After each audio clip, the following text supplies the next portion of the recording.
اب انسان جو ہے جمع کیسے کرے، یہ تو پہلے کا ہوا، اور کچھ باتیں نکاح کے لیے خاص اور کچھ عام تھی. اب نکاح کی رات بھی ہو سکتی ہے اس میں انوالو، اور ادر زندگی کا اور حصہ جہاں میاں بیوی ہم بستری کرنا چاہتے. اب جمع کیسے کرے؟ جمع سے مراد، جب میں الفاظ کہہ رہا ہوں تو شرمگاہ کا جمع ہونا اور ملنا اس سے مراد ہے، میرا یاد رکھیں، ٹھیک ہے، کہ انسان اس کا اب جمع کیسے کرے.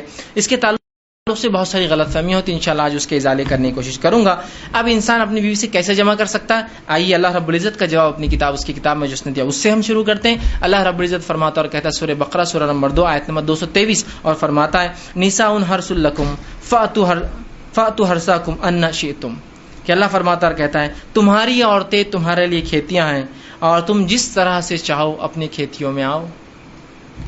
تمہاری عورتیں تمہارے لیے کھیتیاں ہیں، جیسا ایک کسان اپنے کھیت میں بیج ڈالتا ہے تاکہ اس سے فصلیں نکلے، تو تمہاری بیویاں تمہاری اولادوں کی پیدا ہونے کی وجہ ہے نا، اس کے بغیر کیسا ہوں گے؟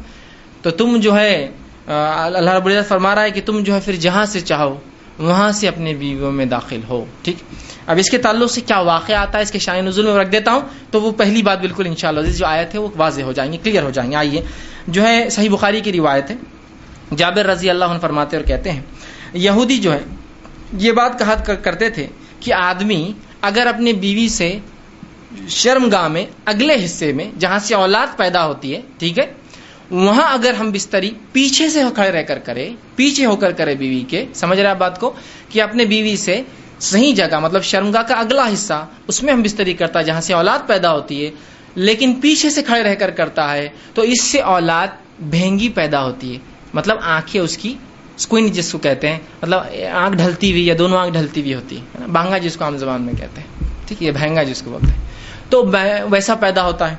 جب یہ بات صحابہ تک پہنچی تو صحابہ نے رسول اللہ سوال کیا، اللہ کے رسول یہودی کہتے ہیں کہ ایسا اگر کرنے سے بچہ بھینگا پیدا ہوتا ہے، سکوئنٹ ہوتی ہے اس کی آنکھیں، ڈھلتی ہوئی ہوتی ہے، خراب ہوتی ہے، دونوں بیچ میں آ جاتی ہے.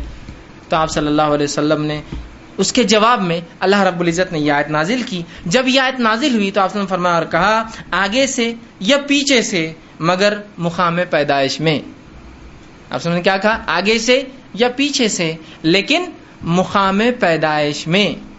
سمجھ رہا؟ مطلب جہاں سے اولاد پیدا ہوتی ہے وہیں انسان کر سکتا ہے، اس کے علاوہ کرنا حرام ہے. انشاءاللہ اس کی تفصیلات آگے رکھوں گا کیا حرام ہے اس معاملے میں، ٹھیک ہے.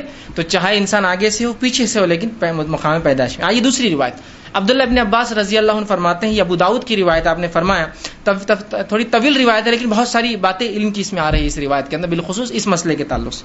وہ کہتے ہیں مدینہ میں انصار جو ہے یہودیوں کی اتباع کرتے تھے، چونکہ انصار تو مشرک تھے، ان کے پاس کوئی عقیدہ نہیں تھا، یہ تو لیکن اہل کتاب کو یہ بڑا اونچا سمجھتے چونکہ وہ کتاب کے حامل لوگ تھے، تو ہر چیز میں وہ یہودیوں کو فالو کرتے. حتیٰ کہ یہودی اپنے بیویوں کو چت لٹاتے، مطلب چہرہ اوپر اور عورت لیٹی ہے اور اس کے بعد ہم بستری کرتے، تاکہ اس سے کیا ہوتا ہے سطر کے لیے بھی اچھا ہے، انسان جب مرد لیٹ جاتا ہے عورت پہ تو پوری ڈھک بھی جاتی ہے، تو طہارت کے لیے بھی اچھا ہوتا ہے اور سطر پوشی کے لیے بھی خاموں کا زیادہ سطر کھلتا نہیں ہے، اچھا ہوتا ہے. تو یہودی صرف اس پوزیشن کو، اس طریقے کو حلال مانتے تھے. چونکہ انصار رسول اللہ صلی اللہ علیہ وسلم کے آنے سے پہلے، اسلام سے پہلے ان کو دیکھتے تھے، ان کو فالو کرتے تھے، اس معاملے میں بھی یہودیوں کو فالو کرتے تھے کہ نہیں یہودی بول رہے تھے اہل کتاب ہے، ان کے پاس ایک دین دھرم تھا جو اللہ کی طرف سے آیا تو لہٰذا ان کو فالو کرنا چاہیے، تو اس معاملے میں ان کی بھی اتباع کرتے تھے. عبداللہ ابن عباس رضی اللہ عنہ فرماتے ہیں لیکن ہم جو مہاجر تھے، ہم مکے والے لوگ، مکے کے جو لوگ تھے وہ مختلف قسم سے اپنے بیویوں سے تعلقات قائم کرتے، آگے سے پیچھے سے لٹا کر، ہاتھوں پہ ان کو کھڑے کر کے، مختلف چیزوں سے، اور جنس کی جو ہے ہم بستری کی لذتیں اٹھایا کرتے تھے. لیکن جب مہاجر مدینہ پہنچے اور انصاریوں سے نکاح شروع کیا، اور جب ایک مہاجر نے ایک انصاری عورت سے نکاح کیا، اور نکاح کرنے کے بعد جیسا ان کا طریقہ تھا کہ وہ مختلف انداز سے، مختلف طریقوں سے صحیح جگہ ہم بستری کرتے، مطلب شرمگاہ میں، مطلب اگلے حصے میں کرتے، جب اس نے ڈیمانڈ کیا اس شخص نے، تو اس انصاریہ نے کہا ہم تو صرف ایک طریقہ اپناتے. اس عورت نے، وہ بھی صحابیہ تھی، وہ ہے چت لیٹنا اور تم اوپر سے رہو. اس نے کہا ایسا کیوں؟ ہم تو مختلف چیزیں کرتے ہیں اس میں، جس کو عام زبان میں بہرحال آسن کہتے ہیں، لوگ بہرحال سمجھتے ہیں آسن کہتے ہیں، اس کو شاید سنسکرت کا لفظ ہے، یہ ہندی کا لفظ ہے. بہرحال تو ہم تو مختلف کرتے ہیں. تو انہوں نے کہا نہیں میں تو یہ کرنے نہیں دوں گی. جھگڑا بڑھ گیا. اس نے کہا میں تو ایسے ہی کروں گا. اس نے کہا ہمارے پاس یہ طریقہ نہیں. اور بات رسول اکرم صلی اللہ علیہ وسلم پہنچ گئی اور پھر یہ آیت نازل ہو گئی تمہاری بیویاں تمہاری کھیتی ہے، تم جہاں سے چاہو. مطلب جو مہاجر کر رہے تھے صحیح کر رہے تھے، مختلف پوزیشنز ہو سکتے ہیں لیکن اگلے حصے میں صرف پیدائش کے حصے میں انسان کر سکتا ہے. تو یہ روایت میں بہرحال بہت ساری باتیں آ گئی اور بہت ساری باتوں کا جواز ہمیں مل گیا ہے. آگے آئیے. اب اس معاملے میں جو ہے انسان جمع جو کرے، ہم بستری کرے تو لیٹ کر سکتا ہے. لیٹنے میں جتنی پوزیشنز ہو سکتی ہے وہ استعمال کر سکتا ہے.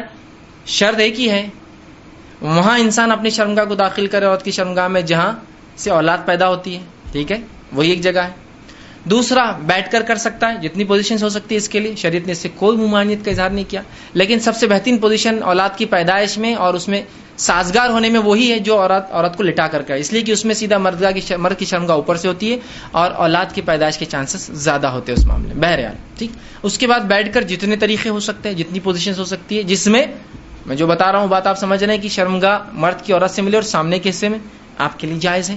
اسی طرح کھڑے رہ کر جو کچھ ہو سکتا ہے، اس میں کوئی ممانعت نہیں ہے. کراہت ہو سکتی ہے، ناپسندیدگی ہو سکتی ہے، لیکن ممانعت کسی میں بھی نہیں، حرمت کسی میں بھی نہیں. بیٹھ کر، لیٹ کر، کھڑے رہ کر کچھ بھی ہو سکتا ہے. ابھی بات کا ازالہ میں کر دوں، بہت سے لوگوں نے عجیب عجیب باتیں لکھ دی، اللہ ان پر رحم کرے، جس کی وجہ سے امت کو خامخواہ ایسی مشکلات اور تکلیفوں میں ڈالا جو شریعت نے نہیں دی. کہ کھڑے رہ کر کرے تو اولاد لنگڑی پیدا ہوتی ہے، بیٹھ کر کرے تو اولاد فلاں پیدا ہوتی ہے، پیچھے سے کرے. آج بھی میں کہہ رہا ہوں کہ اگر کوئی لڑکا بہنگا آ جاتا ہے جس کی آنکھیں اسکوئنٹ ہو، اس کی آنکھیں برابر نہ ہو، تو عورتیں ایک دوسرے کو دھکا دے کے ہنستی مجلس. ان کے ماں باپ نے کیا کرے تھے دیکھو بچہ. آج بھی میں کہہ رہا ہوں کیسی عجیب بات ہے. شریعت کلیریفیکیشن دے رہی ہے، قرآنی آیتیں نازل ہو رہی ہے، اور اس کے بعد بھی کہ ہماری عقل. اب عقلوں کا کیا بھائی، علم کی کمی ہی یہ سب چیزوں کی وجہ ہے. لا علمی جو نقصان پہنچاتی ہے نا، وہ کوئی چیز، کوئی ہتھیار، کوئی دشمن آپ کو جو نقصان نہیں پہنچائیں گے نا، آپ کی اور ہماری لا علمی اسلام کے تعلق سے نقصان پہنچاتی ہے. بہرحال تو کوئی بھی پوزیشن اختیار کر سکتے، کوئی ممانعت کسی بھی پوزیشن کی ثابت نہیں ہے. ٹھیک. اسی طرح سیکنڈ چیز، ہم بستری کے اندر بیوی کو